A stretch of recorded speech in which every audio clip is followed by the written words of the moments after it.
Hi, and welcome to Tom's Hit Parade. It is time once again for Backtracks, my monthly rundown of notable album anniversaries, along with a spotlight album.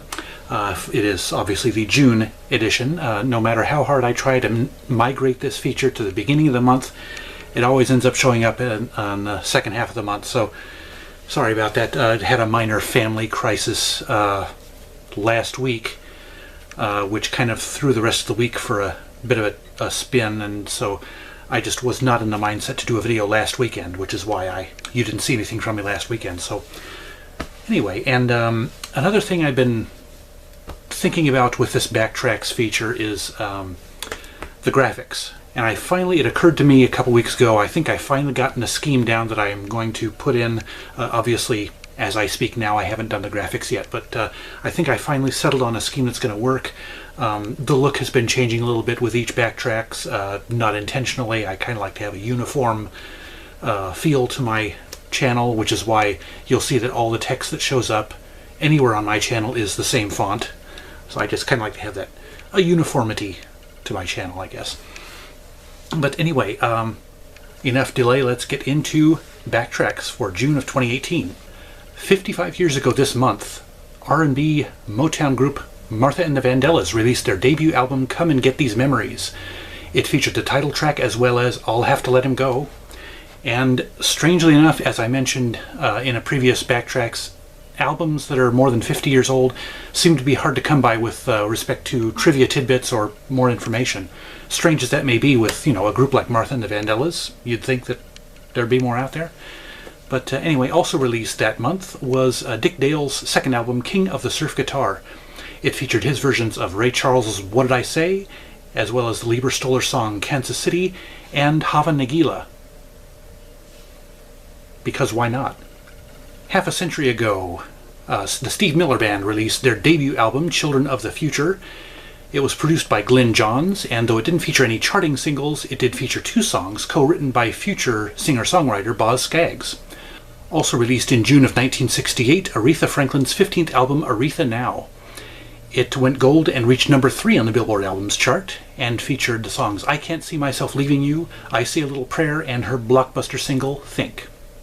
Happy 45th birthday to John Denver's 7th album, Farewell Andromeda. It reached number 16 on the Billboard charts, and featured the songs I'd Rather Be a Cowboy, the title track, and Please Daddy. Also released that month, Chicago's 5th album, Chicago 6. There was no Chicago 4. It spent 5 weeks at the number 1 position on the charts and featured the singles Feelin' Stronger Every Day and Just You and Me. 40 years ago, Bruce Springsteen released his 4th album, Darkness on the Edge of Town.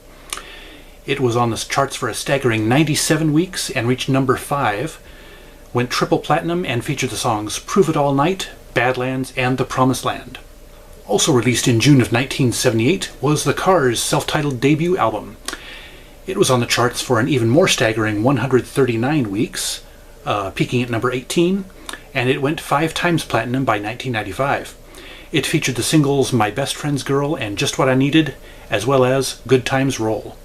35 years ago, The Police released their 5th and final album, Synchronicity. It went number 1 on the US and UK charts for 17 non-consecutive weeks. It was nominated for 5 US Grammy Awards, including Album of the Year, and featured the smash hit singles King of Pain, Wrapped Around Your Finger, and Every Breath You Take. Also released that same month was the Kinks' 19th album, State of Confusion.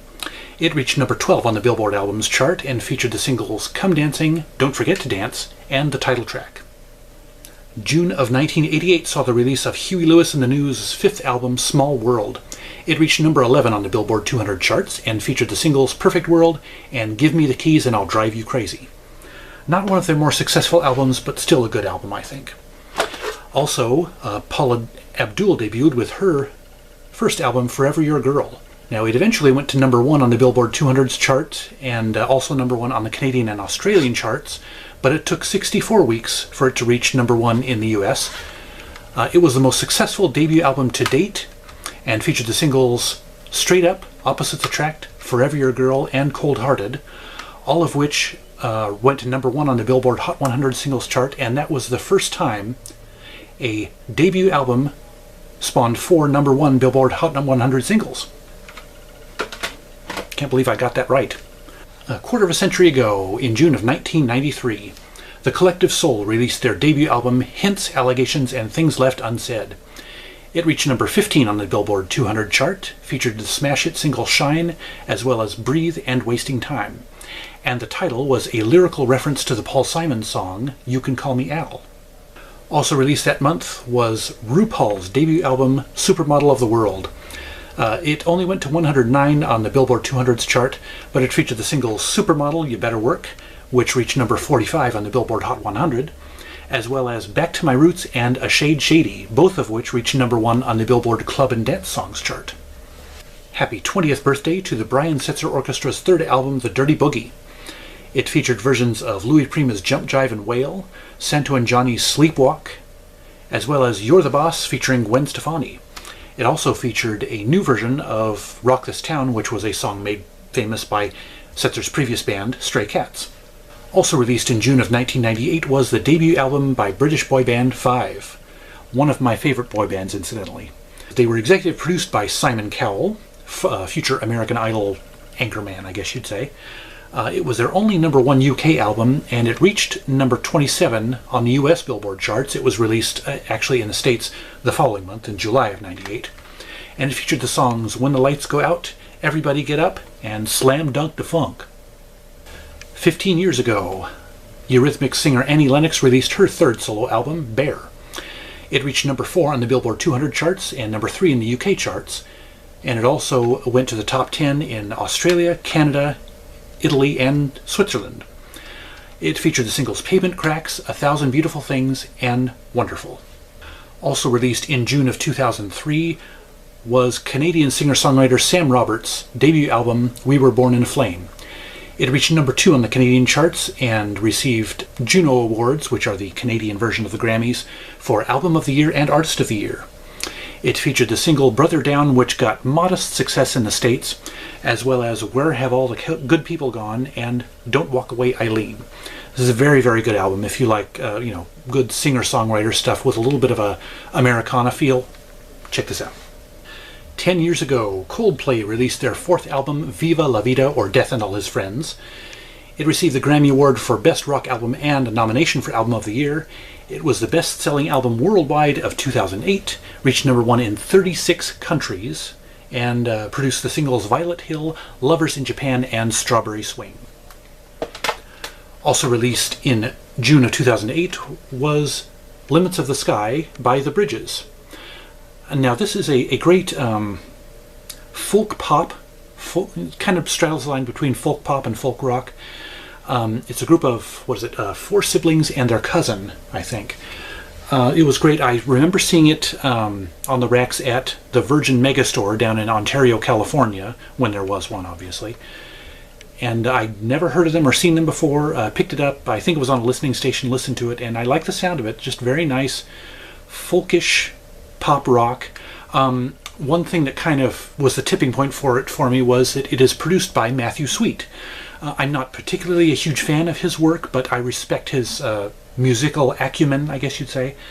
So yeah, I took a chance on it and it paid off. This is a very good album. The Bridges, Limits of the Sky. Give it a try.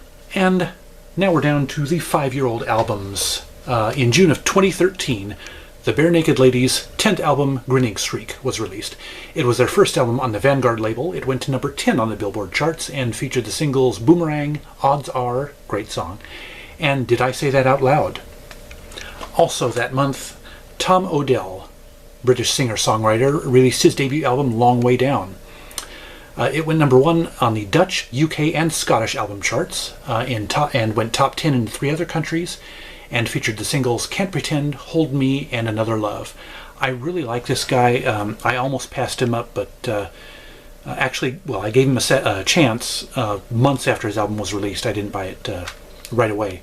And he's just great. I mean, if you like, Jake Bugg, Brett Dennen, the British, slightly broody singer-songwriters, he's great. He's got one of those idiosyncratic voices, but it works, for the stuff he does. So yeah, if you're a fan of, those singer-songwriters, young male singer-songwriters, give Tom Odell a try.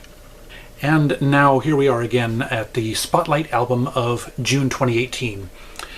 This album is 40 years old this month, and it is, I believe, the 16th album by the Rolling Stones, Some Girls.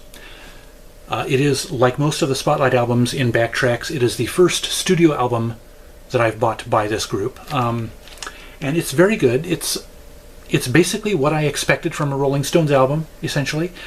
I mean, obviously, the song Miss You, one of their bigger singles, is the first song on side A, and it's the album was bookended by another good song, Shattered, the last song on side B.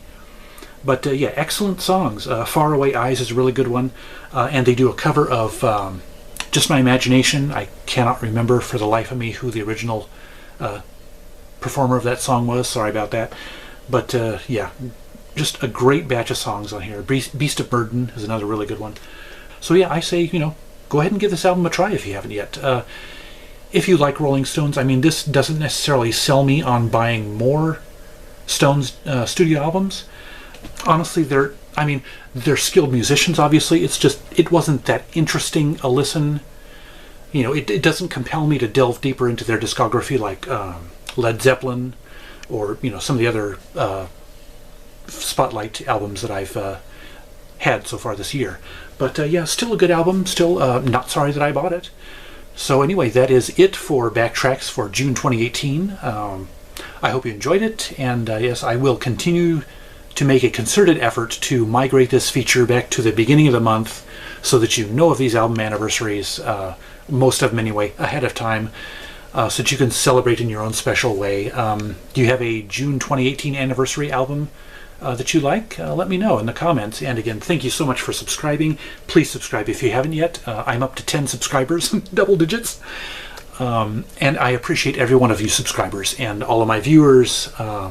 If you view my videos regularly, please subscribe. So yeah, thank you so much again for watching, and remember, life's too short to be a music snob.